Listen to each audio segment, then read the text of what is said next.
Okay, what about you, Huma? Yes, my experience was how I discovered about Chevening was not through my university then or my law college then. It was through I wanted to go for my masters, so I looked up all the scholarship programs which England offered, and Chevening was one of them.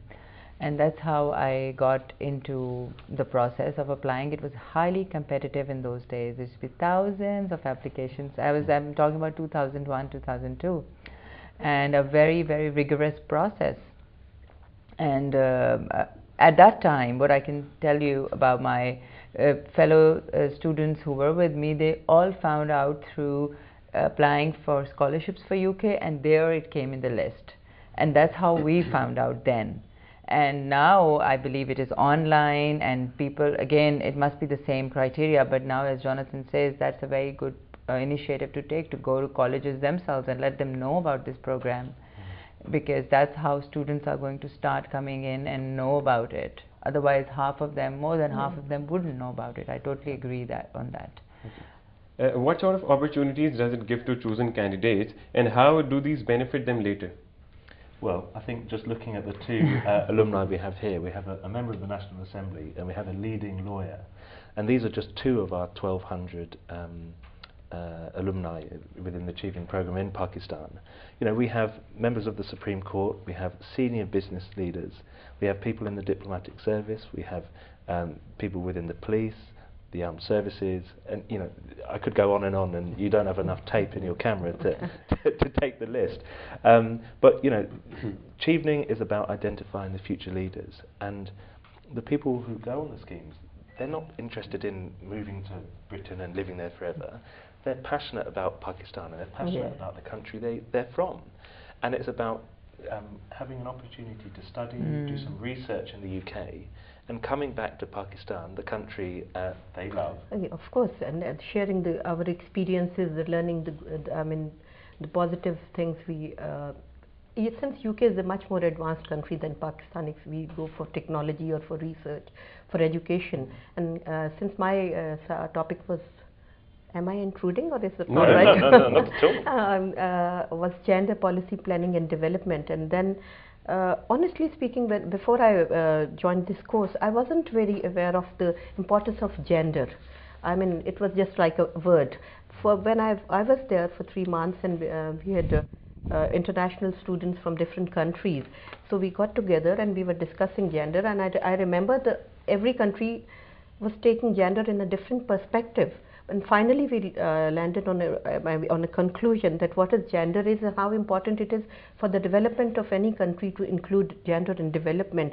And when I came back, many people, my colleagues, I would say, they were not aware even. And so that was how I landed into as an advisor to Prime Minister on Women Development. So there I really try to implement this concept of gender and policy planning and development for Pakistan. And I think it was a little humble contribution by me, what I learned in our good practices and experiences in UK, that it was really, I tried to highlight this concept, and it was very well received, well taken, even in National Assembly. Whenever I'm talking about women, I'm talking about special persons with disabilities. So that concept of gender, I try to unconsciously, not very consciously, but unconsciously, whatever I learned is in my mind, and I try to include others to have that sort of knowledge. And I think if we all contribute a little bit, that will really make a difference. I would just add one thing to Jonathan when he said that people who are passionate about Pakistan, they are given that scholarship. I totally agree with that, because even in my process, the questions that were targeted towards me, I could tell that they were it was to gauge, what do you want to really do when you come back? How has it made a difference academically, socially, and culturally? It makes a huge difference. As a lawyer, it improves my skills to learn and do a master's program. Not only that, it gave me a lot of opportunity to meet people from various countries in the world. Now, UK is known for that. London, where I studied, that it's a hub for international students, and we lived together, we studied together, we had good times together, bad times together, and that makes you bond, and that makes you open up your minds to people across the border, to people in Europe, to people from Canada, to people from far-flung African countries whom you would never have met otherwise. And once you meet them, there's a lot of exchange of ideas. And then you bring that entire thought process back with you, and you try to make a difference to whatever profession you belong to, whether you're medicine, law, journalism, and you do it for the better. I must say it was the most enriching experience for me that way. It was just not education, it was also broadening up my mind. Recently, the Chevening Fellowship scheme was discontinued in 2010. Why is that? What problems arose? It wasn't problems arising from the Chevening Fellowship scheme, because it was an excellent scheme. I think during this time of financial crisis, and it's a financial crisis in Europe, it's a financial crisis throughout the world, and governments have to make tough decisions. Unfortunately, the Chevening Fellowship scheme wasn't able to continue, but looking on the broader Chevening scheme, as you can see, we're still alive and kicking, and we're still going.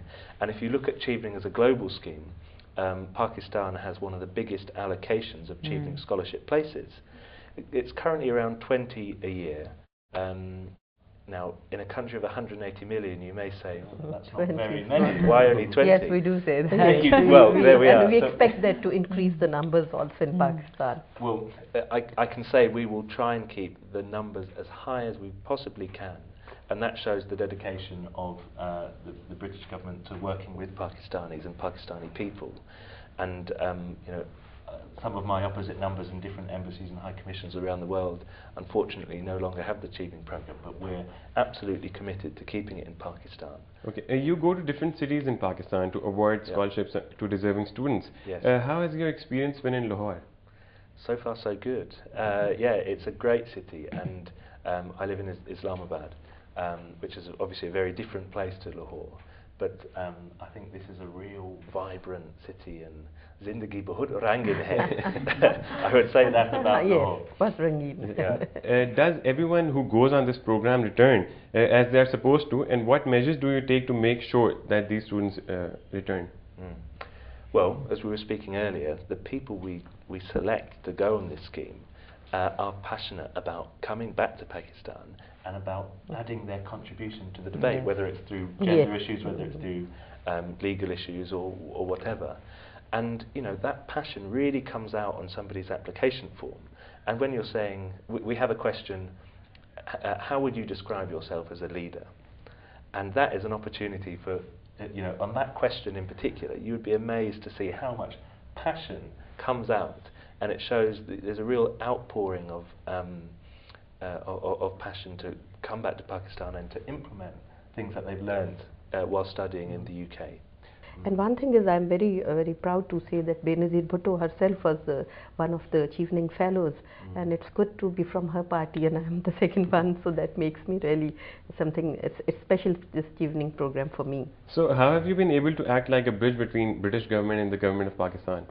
I've been a regular visitor whenever there is some program, especially relating to education. I remember sometime back, a few months back, your Home Minister was here, then their Foreign Minister was there, and especially whenever there are talks about education, they make it a point to inform me, and I try to be there. What is your expectation from those who return from this program?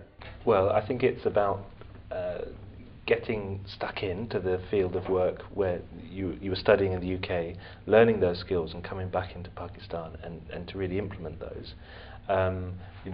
We've spoken at length about what our guests are doing, whether in gender or the legal profession. But it's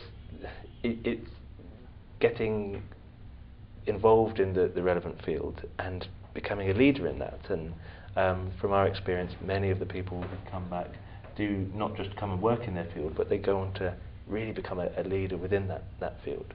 And an important part of Chevening is about celebrating connections as well, and celebrating connections is a strategy that the British High Commission is currently working on, and Chevening is just one part of it. Mostly people in government jobs get this scholarship, is it true? And what's the ratio? that is not true. that is definitely not true. You know, it's about merit, and we're looking for applicants. Whether it doesn't matter if it's a man or a woman, doesn't matter if you're from a village or a town. We're looking for the best candidates to apply, and their background doesn't come into it. You know, we want the best people to come forward, whoever they are and wherever they are in Pakistan. Yeah. Jonathan, does Chevening have a certain quota for women set aside, or is it a general selection?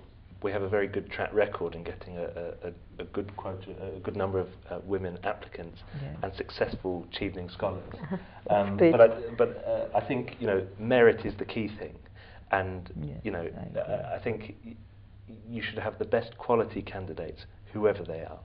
Is your focus more on the three big cities of Pakistan, Karachi, Islamabad, and Lahore, or is it equal opportunity for those who from other cities?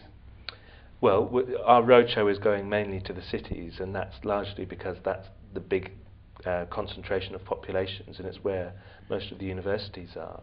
But with the help of media and with the help of alumni networks of universities, and with the help of our former scholars, we're able to get that message out there. The Chevening Scholarship used to be run by the British Council, and it's now actually run by the British High Commission. It's a slightly different system, but through the British High Commission's network, we're able to get our message out onto the ground as well when we're going out into communities too, and we really do kind of promote that scheme at every opportunity we get. The British government has recently made their student visa policy stricter, and a certain amount needs to be shown in bank statements.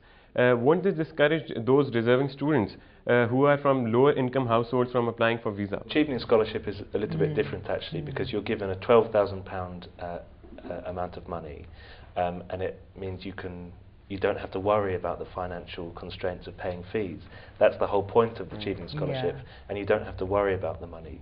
So I would that's how I'd answer your question, and I would just add, anyone who wants more information about the Chevening scheme should go to our website, which is www.chevening.org/Pakistan, and they have the answers to all those tricky questions like that. I can just add in one bit.